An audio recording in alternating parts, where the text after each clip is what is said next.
Il est vrai que nous avons tous cette tendance à filtrer ce que nous entendons, en sélectionnant ce qui est en accord avec la conception que nous nous faisons de l'Évangile. Mais c'est uniquement la parole de Dieu révélée, le Réma, qui peut renverser justement cette forteresse dans notre vie. Et pour comprendre cela, nous avons besoin de lire ce que Paul a dit dans sa deuxième lettre aux Corinthiens au chapitre 10 et dans les versets 4 et 8, où il dit « Car les armes avec lesquelles nous combattons ne sont pas simplement humaines. Elles tiennent leur puissance de Dieu qui les rend capables de renverser les forteresses. » Oui, nous renversons les faux raisonnements ainsi que tout ce qui se dresse présomptueusement contre la connaissance de Dieu. Et nous faisons prisonnière toute pensée pour l'amener à obéir à Christ. Aussi, sommes-nous prêts à punir toute désobéissance dès que votre obéissance sera entière? Regardez donc la réalité en face. Si quelqu'un se persuade d'appartenir à Christ, qu'il soit vraiment convaincu de ceci. Nous appartenons nous aussi à Christ, tout autant que lui. Et même si je me montre un peu trop fier de l'autorité que le Seigneur m'a donnée pour construire et non pour renverser, je n'en rougirai pas. Le Seigneur encore, au travers de ses paroles, nous emmène réellement à comprendre l'esprit de l'Évangile et comment Dieu établit sa bergerie, son Église, comment il a établi des hommes, des ministères. C'est pour ça aussi, dans un autre endroit, l'apôtre Paul dit que vous avez été établis sur le fondement des apôtres et des prophètes. C'est pour cela que dans la livre de l'Apocalypse, il est dit, quand il est parlé du temple, du nouveau temple, de la nouvelle Jérusalem, qu'elle est bâtie sur 12 piliers qui représentent les apôtres. Donc comprenons réellement que la parole de Dieu a besoin d'être communiquée sous l'onction de l'Esprit, au travers de ministères. Autrement, ça crée des confusions.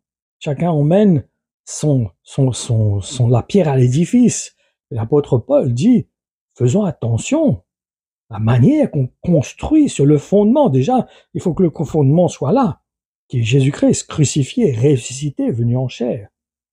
Après, ce qu'on bâtit dessus, ce fondement, doit respecter les enseignements qui ont été communiqués par les apôtres dans le même état d'esprit, la manière qu'ils ont voulu le transmettre, respecter scrupuleusement leur enseignement.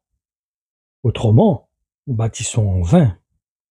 Et même si nous sommes bien disposés à communiquer des enseignements, si nous ne sommes pas appelés pour cela, ça ne produira pas de fruits. Parce que c'est une onction qui bâtit l'Église. Ce n'est pas une connaissance. Ce n'est pas ce que nous comprenons de l'Évangile qui va bâtir l'Église, les corps du Christ. Mais c'est l'onction que Dieu a mis sur ses serviteurs. Cette onction qui nous baptise, c'est cette onction qui nous emmène à croître à la stature de Jésus-Christ et de former son corps.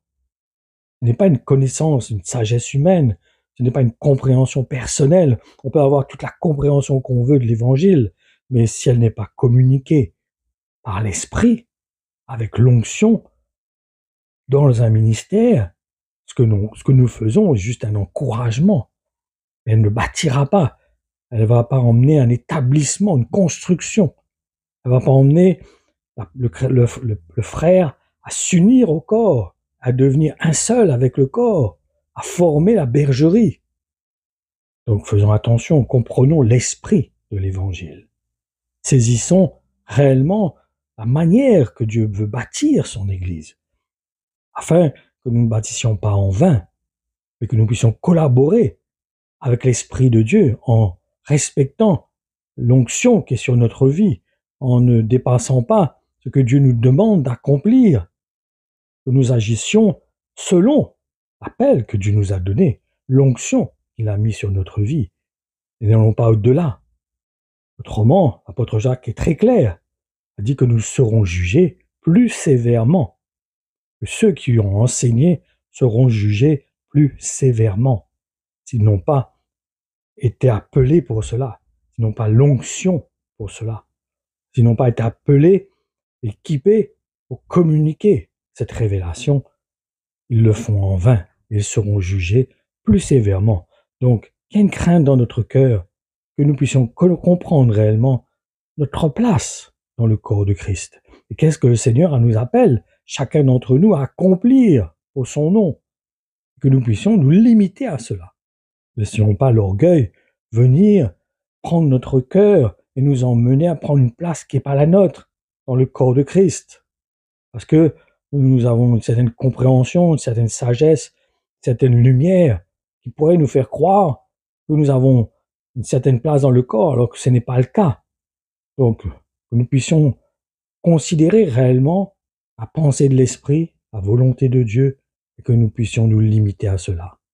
Que le Seigneur vous bénisse, qu'il vous fortifie, qu'il vous équipe, que nous puissions avoir un cœur ouvert à l'Esprit de Dieu et que nous le laissions nous montrer nos limites.